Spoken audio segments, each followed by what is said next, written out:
আসসালামু আলাইকুম প্রিয় ভিউয়ার্স। ভারতের কাশ্মীরের হামলা নিয়ে সিন্ধু নদীর পানি বন্ধ করে দিয়েছে ভারত। আপনারা সবাই জানেন যে এই সিন্ধু নদীর সাথে পাকিস্তানের 24 কোটি নাগরিকের জীবনমান জড়িত। আর এই সিন্ধু নদীর পানি এমনই চুক্তি যা চাইলেই এক পক্ষ বন্ধ করতে পারবে না। হ্যাঁ পারবে, তবে দুই পক্ষেরই সম্মতিক্রমেই বন্ধ হতে পারে এই সিন্ধু নদীর পানি। পাকিস্তানের পক্ষ থেকে কড়া ভাষায় হুঁশিয়ারি দেওয়া হয়েছে যে সিন্ধু নদীর পানি যদি বন্ধ করা হয় তাহলে পাকিস্তানের সর্বোচ্চ সামরিক শক্তি দিয়ে সেটার মোকাবেলা করা হবে। তার মানে পাকিস্তান এবং ভারতের যে যুদ্ধ আসন্ন তারই আবির্ভাব এইসব।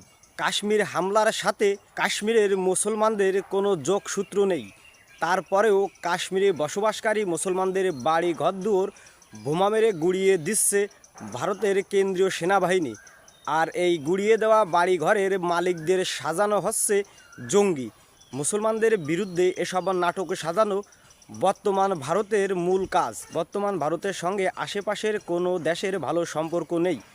আজকে পাকিস্তানের সিন্ধু নদীর পানি বন্ধ করেছে ভারত, কালকে বাংলাদেশে তিস্তা নদীর পানি বন্ধ করবে ভারত। এই ভারতের এই নৈরাজ্য মেনে নেবে না দুই দেশের কোনো দেশই। শুধু দুই দেশ না, আশেপাশে যত দেশ আছে এই অনিয়মের বিরুদ্ধে তারা সোচ্চার।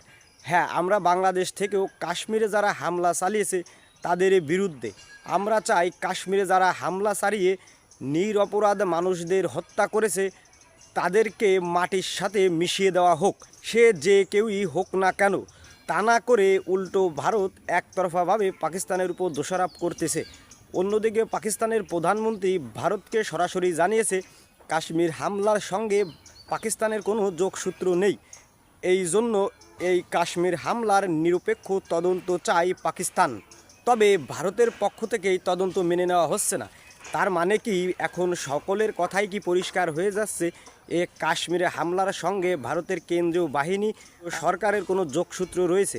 অনেক অভিযোগ আছে হামলার আগে কেন সেই হামলা স্থল কাশ্মীর থেকে সামরিক বাহিনীর চৌকি উঠিয়ে নিয়েছে মোদি সরকার, তার জবাব চায় ভারতবাসী।